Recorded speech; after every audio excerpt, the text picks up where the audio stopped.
It's so exciting to Tatiana, have you here. hello, welcome. Thank you. I've been so looking forward to that conversation about Mm, intensity. yep. And say a couple words about yourself, Chris, please. Yeah, so my name is Chris Frolic. I live in Toronto, Canada, and um, I have lived a very unconventional life that for a long time I was actually quite embarrassed of how unusual it was, and now I'm like leaning in more and more into like embracing it and holding this part of me, and being on LinkedIn is part of this journey that I'm on. You know, as someone who has an conventional past, which includes just not having, like I call myself a high school dropout because that's technically true. But then I went on to become one of the world's biggest selling DJs as Anabolic Frolic in the 1990s. I was a pioneer of early raves, sold hundreds of thousands of albums and toured the world. And then following that, I did the completely expected thing and I became a comedy stage hypnotist. And for several years, I performed hypnosis shows across Canada. I appeared on television. I hypnotized, by my guess, is about 5,000 people on stages doing comedy hypnosis for mostly high schools and also corporate shows. And then following that, I did the completely expected thing and I became a tech co-founder. And I founded a piece of software called Stealth Seminar, which is an automated webinar system, which I built by hand with no training or teachings, and $450 of off-the-shelf parts. It ended up being used by over 60 million people, and we just sold it last year to a private equity fund. And then lately I've been challenging myself, what's next? And I've been playing around with something I call an impossible goal. So in recent times, I started declaring that I will be part of the team that will win the Nobel Peace Prize for solving climate change. I felt foolish just saying these things at first, but all of a sudden people started hearing me say it. Next thing I know, I was invited to speak at the COP climate conference in Dubai last year. I'm working on a book around being a climate optimist and seeking opportunity within climate, from that space. And then I've been teaching what I've learned around this idea of an impossible goal and bringing it to other venues. So even just last week, I spoke at Queen's University here in Canada to a bunch of cancer doctors and researchers to share them my framework around what an impossible goal is and how they could apply it to their work. Again, it's about altering and expanding your thinking. And it was a personal treat for me to go into what I call an ivory tower university for someone who does not have an education.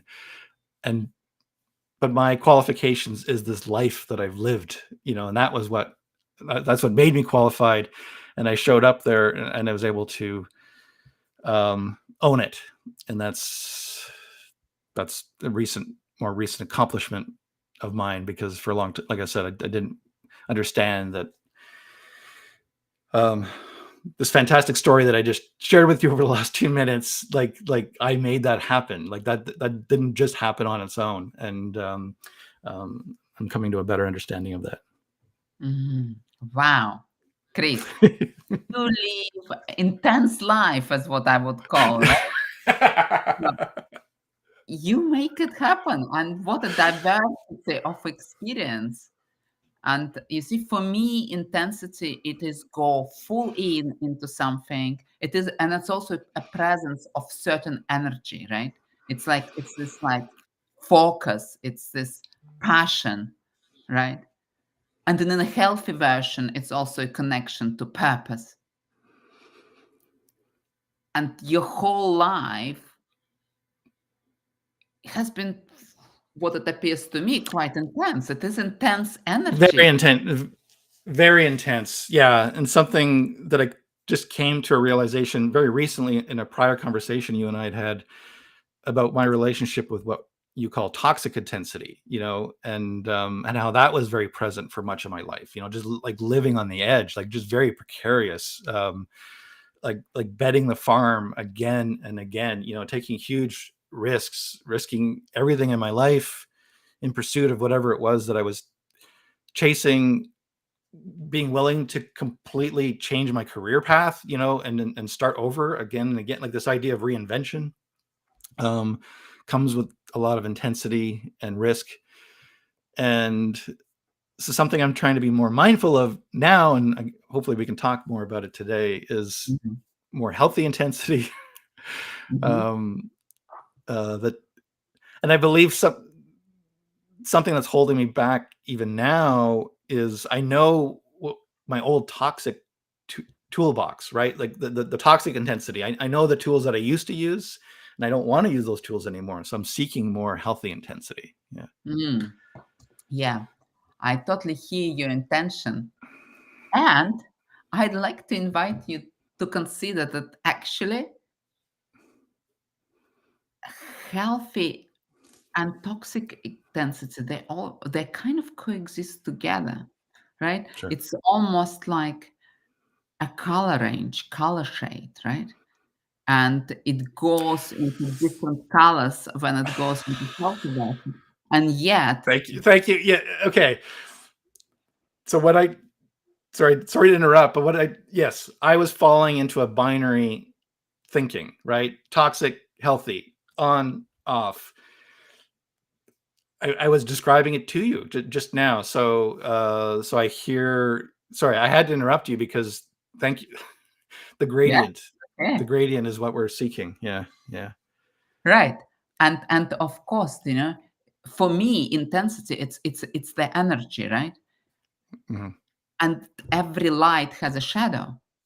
So by denying the shadow side, we're denying this powerful energy. And it's about recognizing when one goes in their own toxic version of intensity and thinking, oh, I see that. And that's such a powerful energy. How can now I take that energy and turn it for creation? Mm. So I feel like when I, like with my usage around an impossible goal, that is me funneling it. So I am like, I'm tapping into all the good, healthy parts, and I'm focused. I am focusing it into a healthy outlet, and there's a story within me that like I have to do it differently than I used to do it. Yeah. Yeah. And that's fascinating. So Mm. so for me, we go into more healthy version of intensity when we are clearly connected with purpose. If you look on the vertical axis, Yeah. purpose, yeah, and on horizontal axis, it's actually self-trust. Or recently, I was speaking to the leader. It might be trusting in their team to the extent that there is nothing to prove.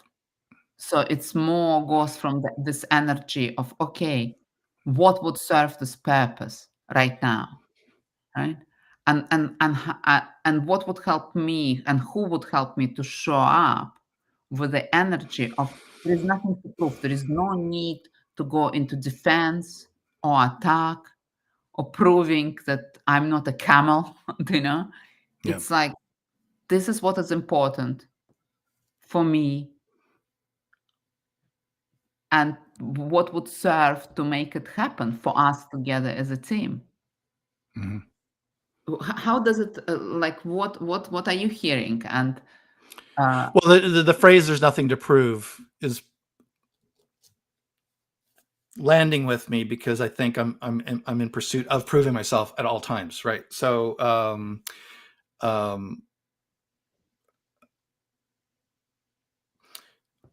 so that's where it becomes like an edge for me, like trusting that there is nothing to prove. Yeah. Yeah. So fascinating. So what would it be? Um, wh- what is your version of going into toxicity from this trying to prove yourself, or might be something else? Because what I also heard you say, and you can choose what you talk about. What I Okay. also heard you say when you were describing yourself, that you said it's, well, as I was reinventing myself, I was taking a lot of risk, and risk taking for me can be also a sign of creation, of healthy intensity on this gradient, right? So when does it go into this destructive version of energy? Well, using the historical examples of my reinvention story, it's starting something new when I don't really have resources, and speaking financially, right? So I'm coming out of, like, when my DJ career ended, I went through a personal bankruptcy. I was ruined financially, and then I started this whole other thing. Like, instead of getting a job, I went, I pursued this other thing. Um, and like this idea of burning the ships. The earlier explorers, when they came to North America, they would burn their ships, so the men had no option to go home, and so they were forced to make a new life, in the new world, as hard as that was, because there was no other choice, right? So to me, I'm equating that to a toxic intensity, like lighting the ship on fire, not giving yourself an opportunity to go back, like, at all. There's probably a part of, like, as I'm saying this in real time to you, a common trait of my reinvention is it's a one-way road, right? Like I go on to the next thing and I do not look back, like, um, and I think that's part of the toxic part of it, burning of the Mhm. ships. And it was a recipe for my success, because I gave myself no choice but to succeed at this new thing that I was pursuing. Mhm. Um, yeah, so Yeah, it gets complicated. Yeah. I hear you that it's coming to that point of burning the bridges, Hmm. and for what purpose? Because if it's, what if it's, For what purpose? well, what if it's rooted into complete self-trust, do you know? Or is it driven by certain type of fear and escapism? You see? Because what if that, like, you trusted yourself so much that you knew that it's okay to burn those bridges because you need to leave that behind, right? And having this complete trust in self. There is a lot of self-trust. There was then, there is today. I'm someone very comfortable with, um, uh, to use another metaphor, blazing a trail, right? So to cut across the grass where no one's been and make a new trail, I'm very comfortable with that, right? So, and the trust is, I guess, just a belief very core to me that I will make it. Mhm. Yeah. So this unshakable self-belief, right? I'm sort of speaking this aloud to you right now, maybe for the first time, because as I look at these elements, and even around this idea that I'm willing to take on this impossible challenge and impossible goal of, a huge human existential challenge, crisis, and state that it can be done, like, even just to have that belief, um um uh that I'm willing to say it. Mhm, mhm. I'm tapping into this history of mine. Yeah. Yeah, and that's wonderful. And do you see how that's is a creative energy, when it's like when you show up with this unshakable belief, and you actually, on the back of it, you have a track record of that, right? I have a track record of that, and I'm focusing it now on something that motivates me to take on something, so large, and gives me the additional benefit of, I know my story inspires people. So I'm creating my next chapter, my next story in real time, and it lets me. You and I, before we started on camera today, we're talking about, we put out into the world what it is that we're seeking, right? So so I'm seeking inspiration from others, so it makes sense to me that I'm also creating it.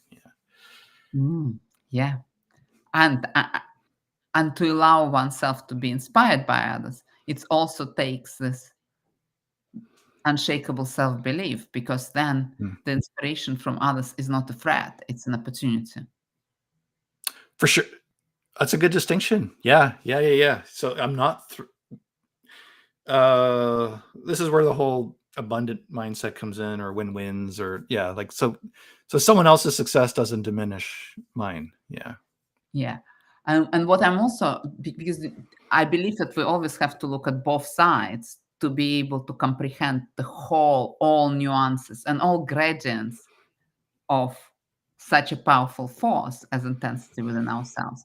So obviously, when you connect it with this unshakable self-belief and actually belief also in others and in possibility and opportunity, you go into this creation, and something what appears to be impossible for many becomes possible, turning from DJ to hypnotist to a successful Tech entrepreneur, co-founder. selling the business to private equity house, and setting yourself financially up. So when is that energy turns in some destructive force, either to yourself or to others, and like almost like attack, or might be defense? When is this nuance that, if you look at your journey? Yeah. Well, I think it's something I'm going through now, which is like it's a pressure I put on myself to outdo myself, right? So the next story has to be better than the last story, and every day I need to be productive, and every day I need to produce content, and by producing content, it could just be writing or something. And if I'm not producing at a level that I expect of myself, then there's some real negative language that exists in my mind about, I hate saying this, but I have to say, like I'm a loser. Like, just like the word loser, like that's a word that shows up for me, right? You're a loser unless you're constantly creating and producing. And so that's my answer. Yeah, Kristen, thank you for being so vulnerable and honest. And yeah, it's painful to have that voice in the head, right? When it's like that attacks you, and since you exhibit a strong energy, that voice probably has also the strong energy, right? It's like, wow, it's intense.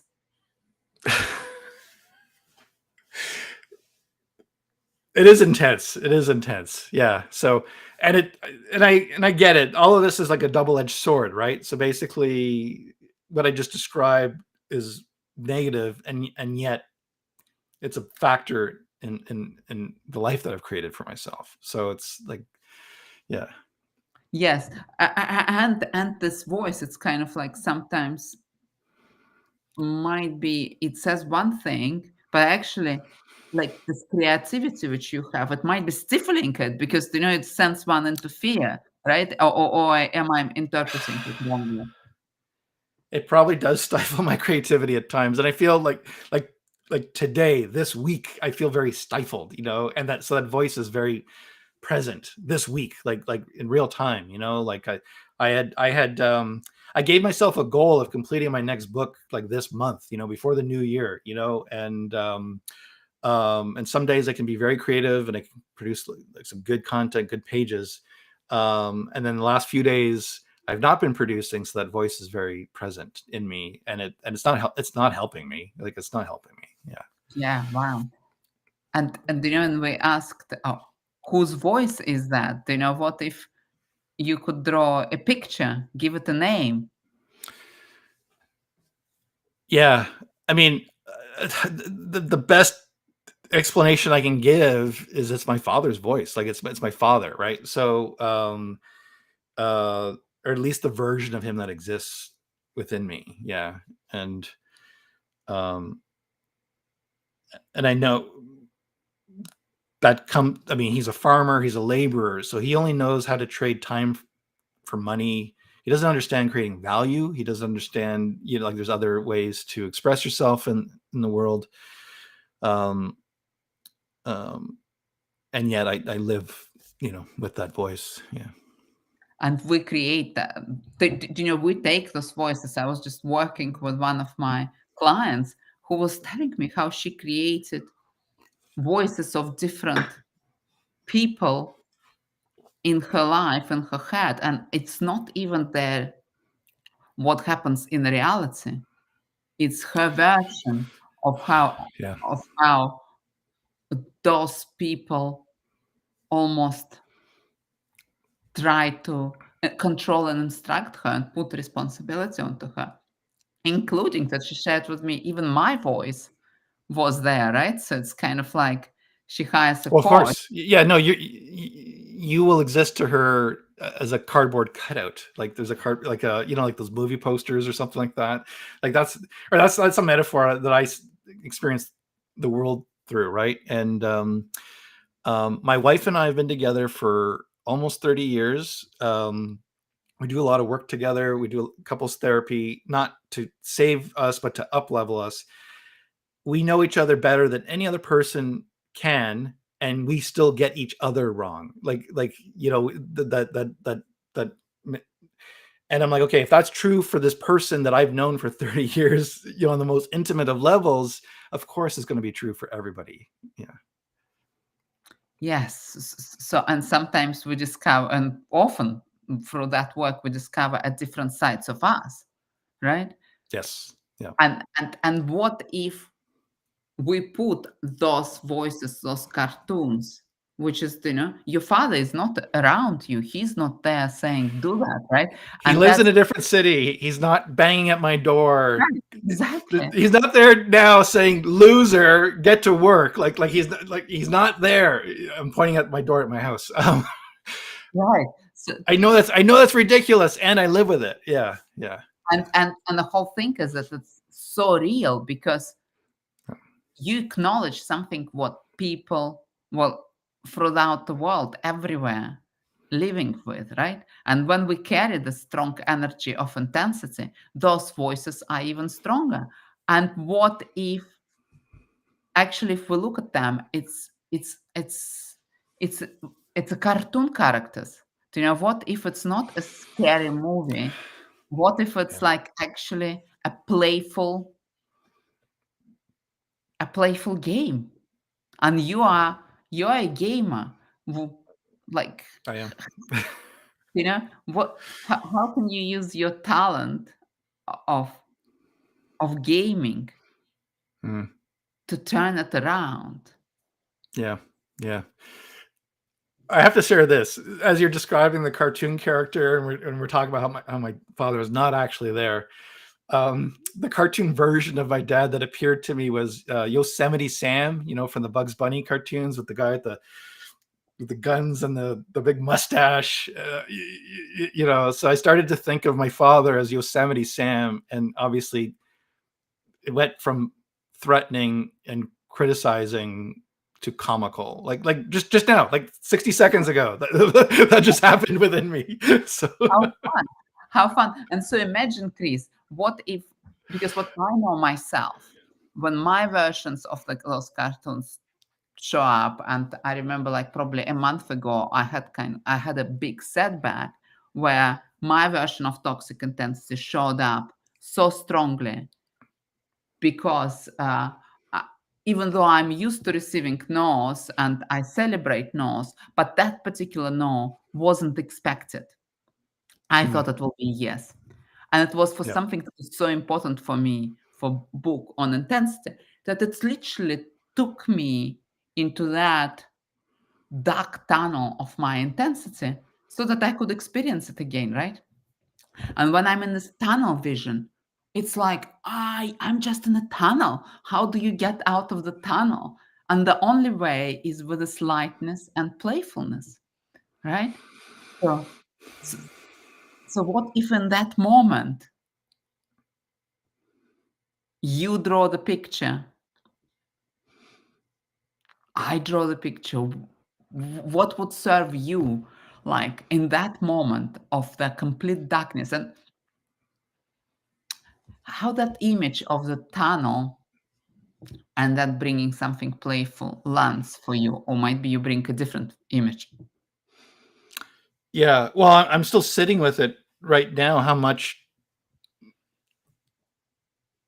it, like even within me right now, I could feel we were talking about something kind of heavy for me, right? And something I'm experiencing like in real time this week, this voice, and then just the attaching the Yosemite Sam image, because there's kind of a resemblance to my father, and just the the way he talks and the guns and it lightened it for me, So, and then I keep pointing at my front door, which is in another room just over here. But it's Yosemite at my door, like it's and that makes me laugh, So that all just happened like in real time. Yeah. Yeah, that's wonderful. So, and Mm. now, what is then possible with that energy after this lightness has been brought in? Yeah, yeah. Well, yeah. I'm not even going to answer that, but for sure, like it certainly opens up a lot. Yeah, yeah. Mhm. So, what if you had to use 3 words for what Mm. is intensity for you? What is intensity for you in a healthy version? Um,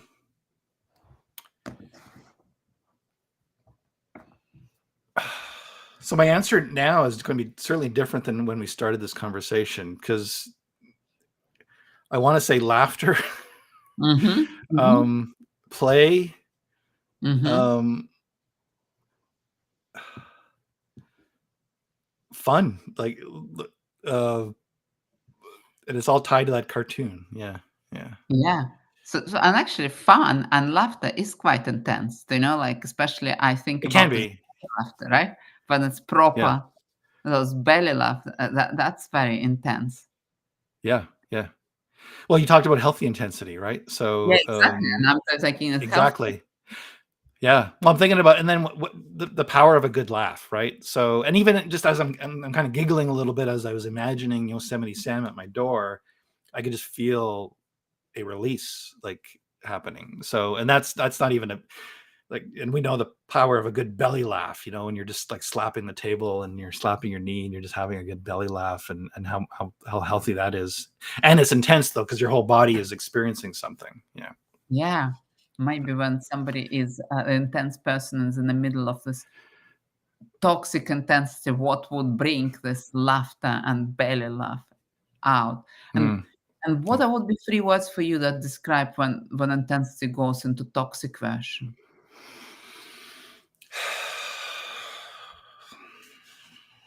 Pressure,